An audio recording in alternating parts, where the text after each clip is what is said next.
Nobody ruins a special occasion quite like a narcissist who's not the centre of attention. This video is going to be about how narcissists ruin birthdays, holidays, special days, days out, weddings, funerals, anything they're not the centre of attention of, they set out to ruin for the people. I'm Elizabeth Shaw and this channel is all about the narcissist personality disorder to give you more understanding of the people you might have been dealing with throughout your life, how to handle yourself around those people if you cannot go no contact, and different ways to recover from narcissistic abuse. If you do find the information helpful on the channel, please do subscribe. Thank you very much for the returning subscribers and your continued support. Narcissists are often very envious of other people having fun, so they have to go around spoiling that fun for everybody else. They have to pull others down to feel better about themselves. The narcissist can project how they are feeling onto somebody else to make someone else question whether they're feeling the way the narcissist is actually feeling. When they come at you with why do you have to ruin everything, it's often because the narcissist is trying to ruin everything. When they rage at you, it's often to intimidate you, to put yourself in your place to them so that you fear going against them for those reactions of rage and anger that you get from them. They will bait you, they will set the environment, they will find a way to bait you into reacting to them so they can blame it all on you. They will sulk to create an atmosphere to bring everybody else down to their level. They will silent treatment to hurt other people's feelings. And often the more you try to bring them out of their mood, the more you try to get them excited about something and take care of their needs, the more they will try to bring you down. People can have the holiday blues, and it can be from memories of childhood holidays, special occasions that weren't great, but they don't go around trying to destroy it for other people. Narcissists go around trying to destroy it for other people. So if you're someone that's listening to this that dislikes holidays, there's many reasons people can dislike a holiday. If you don't go around ruining it for others, it does not make you a narcissist. Often people don't like holidays or special occasions or special events because of something traumatic that happened within their childhood. A narcissist, this can stem from similar issues, but there is also the issue of the fact special days are days where people treat other people, spoil other people, appreciate people, being grateful for things that have occurred within their lives, being grateful for others, and to create memories. Narcissistic people are often envious of others. They hold grudges. They aren't grateful for other people. They want to pull other people down. Narcissists feel envious of people receiving things that they perceive they haven't got. Narcissists feel envious of people doing things that they might not be doing. So if it's a wedding day and the narcissist hasn't got married, the narcissist will go all out to destroy that wedding day. Or if it's grander than the narcissist wedding day was, they will go all out to ruin that for the people or for the family that's going to attend the event, because they feel envious that somebody is getting something that the narcissist believes they haven't got, or someone is having it in a way that the narcissist believes that they didn't get. Narcissistic people really dislike people being happy, especially when the person isn't happy because of something the narcissist has done. So they will often pull people down so that they can then blame the other person, and they can then try and make it up to the other person so that the person's happiness is because of the narcissist making them happy. which is quite a twisted way of doing things, but it is often how narcissistic people work. As narcissists hate that they are not the reason that other people are happy. And special occasions are often a win-win to a narcissist, because when it comes to the love bombing stage, it's quite easy for them to go all out with the flattery and the gifts and planning grand days and making birthdays incredibly special, making Valentine's Days really unique, booking that extravagant trip. They will mirror and they will find what you like. So if you like flowers and chocolate, they'll bring you flowers and chocolate. If you like jewellery, they'll bring you jewellery. If you like an adventure day, they will take you on an adventure day. If you like an expensive restaurant, they will take you to that expensive restaurant. Male and female narcissists will mirror to find what you like, and then they will shower you with that during the love bombing stage on that special occasion. Therefore, they win because they hook you in to their games without you even realising what's happening.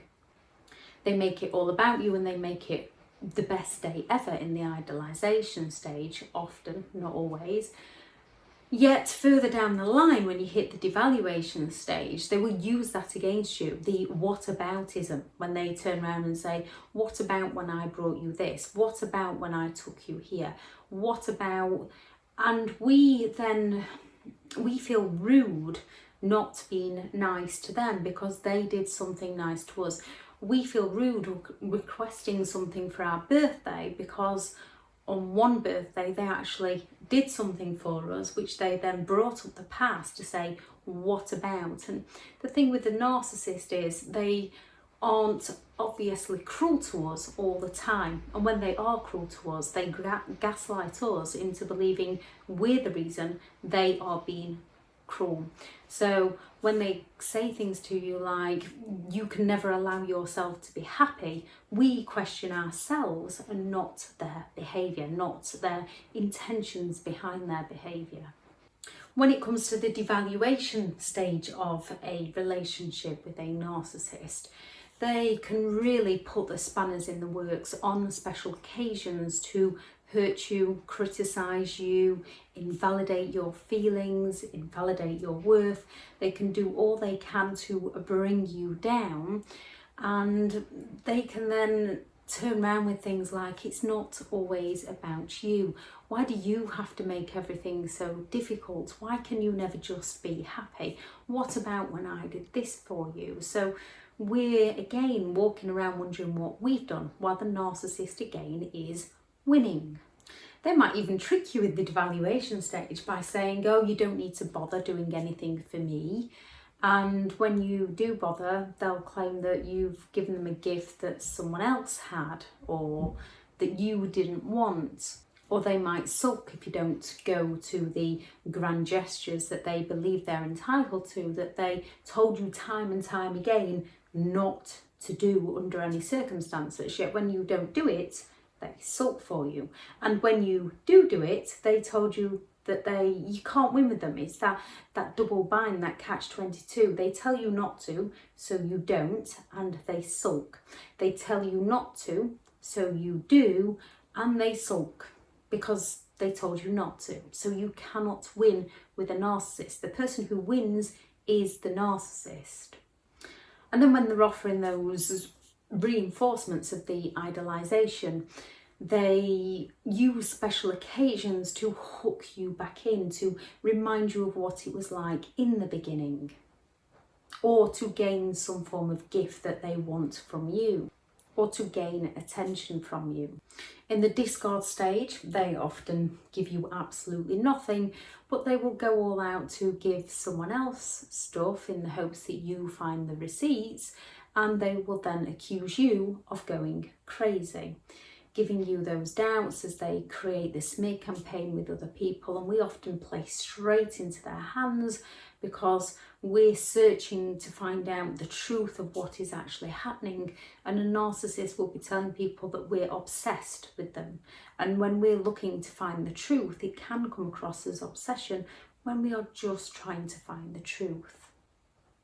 And in the hoover stage, when they come back with all those grand gestures and again the future faking, giving us the hope of a future, selling us an illusion of something in the future because we can't call them out on it, to distract us from what's happening in the present. In the hoover, when they come round and just, or send that happy birthday message, or what are you doing this Christmas message. Narcissists use special occasions throughout the entire relationship to get their needs met in one way or another. So narcissistic people can use special occasions to gain sympathy from other people. The difficult thing about this is often some of the stories they are telling are true and have actually happened to them, so we can empathise with them. Yet a narcissist will play on it to play the victim. We don't realise that we're not actually helping them by trying to help them. We're only helping them hurt us more.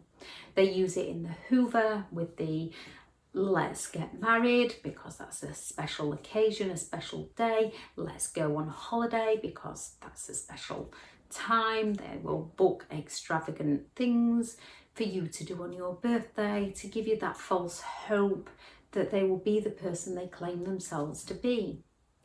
They will start arguments. They can start arguments before the event. They can start arguments in the car on the way to the event. They can start arguments at the event, or they can start arguments after the event.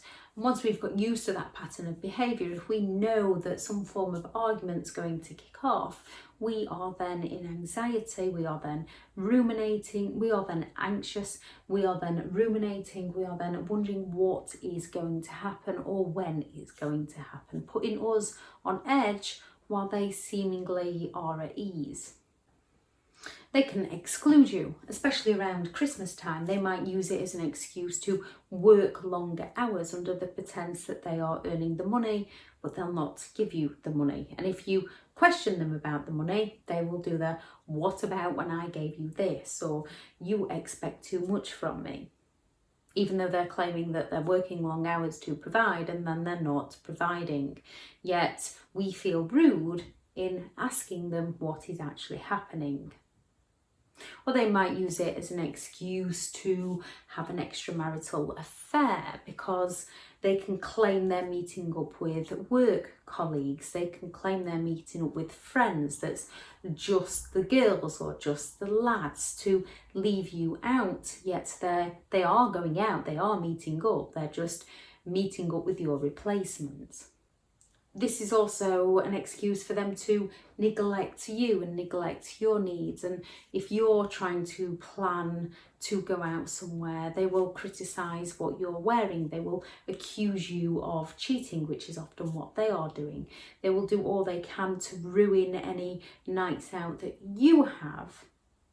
Yet they will expect to have as many as they want without any repercussions.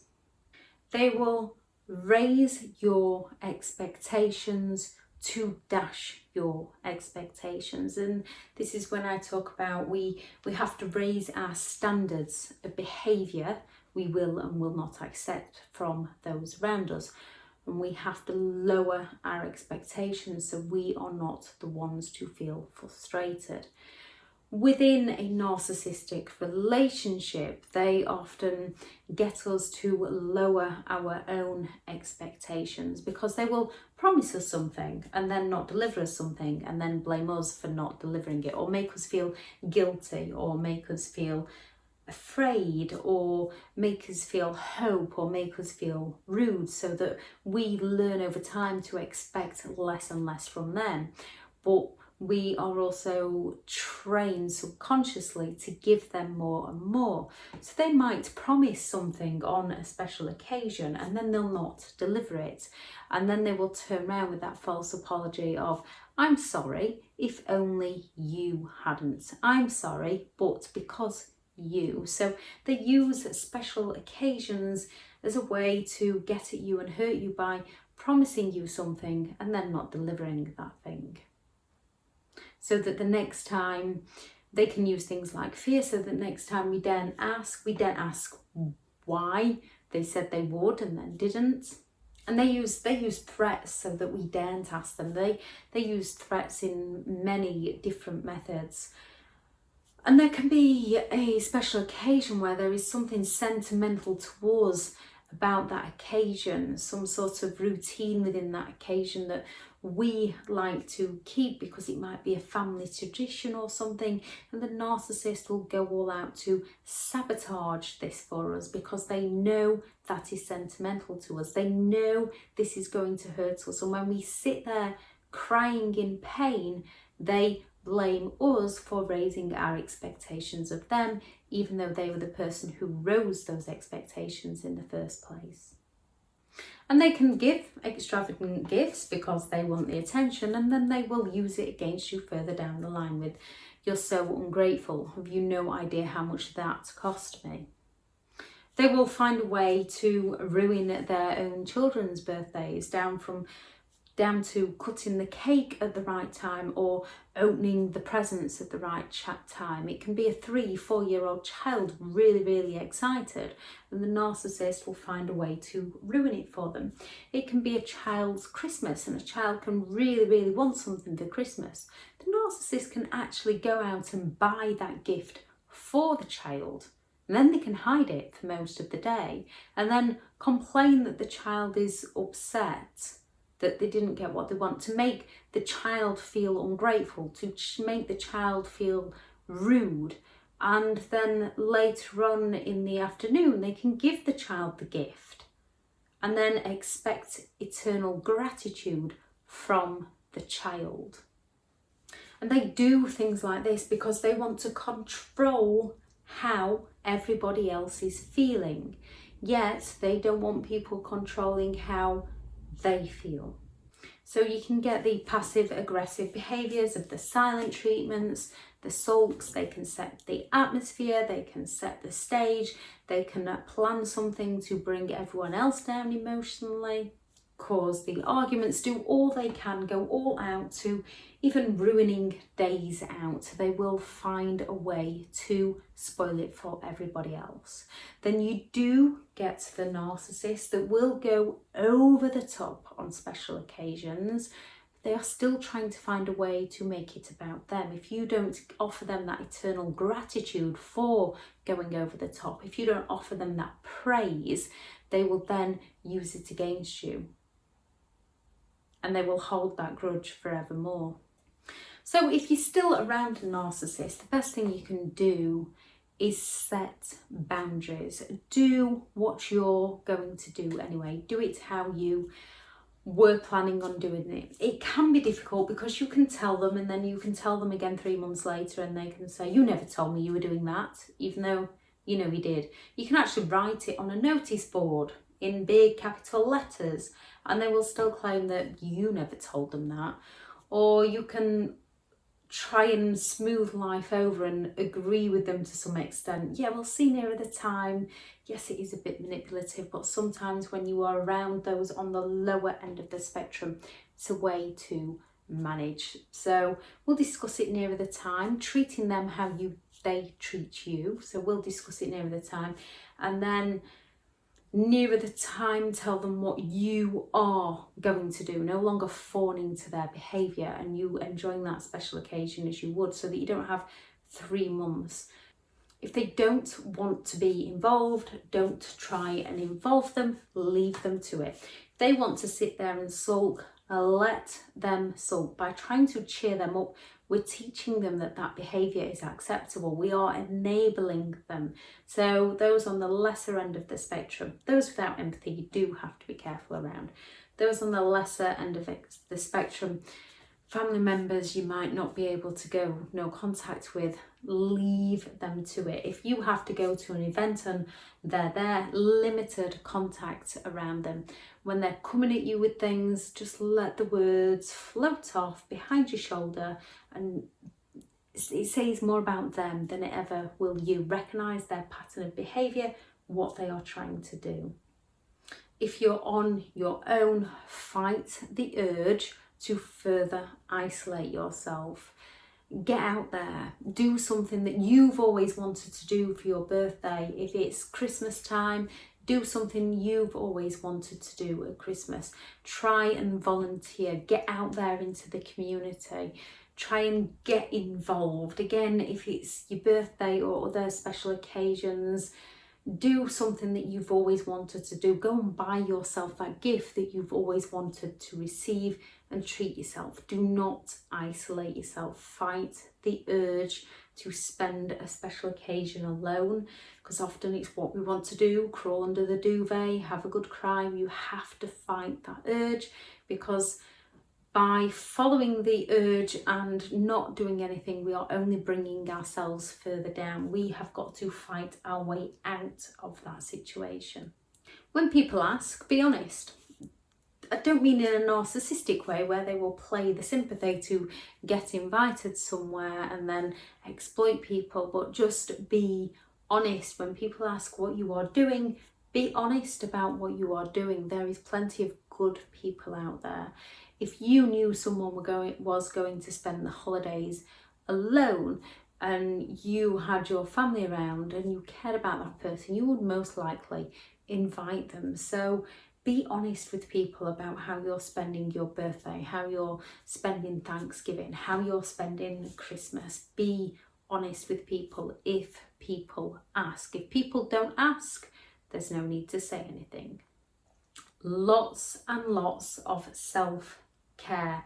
Pamper yourself. Do the things you've always wanted to do, but you couldn't do around the narcissistic person because they would always create the environment to make it difficult. So get out there and start doing the things that you've always wanted to do. Pamper yourself. Lots of self-care. Start new traditions. Start traditions that you enjoy, things that you would like, that are personal to you. It's always keep your mind busy planning things in order to create those new traditions, which goes into keeping yourself busy, creating that new routine, finding things to do to raise you up. And think of things that you can be grateful for. Try to stay away from the negatives. There's always going to be negative things in life, and when it comes to special occasions, we can easily bring ourselves down, and when we've been around narcissistic people, they will bring us down. So try to think of things to be grateful for. Try to think of things that went well for you throughout the day. Try to think of things that you can do to pick yourself up. If anyone has any advice on how they handled a narcissist during a special occasion, please add that into the comments. And if anyone has any advice on what they did during a special occasion when they were alone to cheer themselves up, please also add that into the comments, as you never know who it might help. There are 2 videos I did last year, possibly similar to this. One was about ruining special occasions and the other was about spending holidays alone. I shall link both of those into the description because they might go into different detail. I haven't listened to them, so then it was a year ago, but they might go into more information if you're interested in listening to those. Thank you very much for listening, and I hope everyone has an amazing day. Go out there and create the day that you deserve, because you do deserve to have a brilliant day. Bye.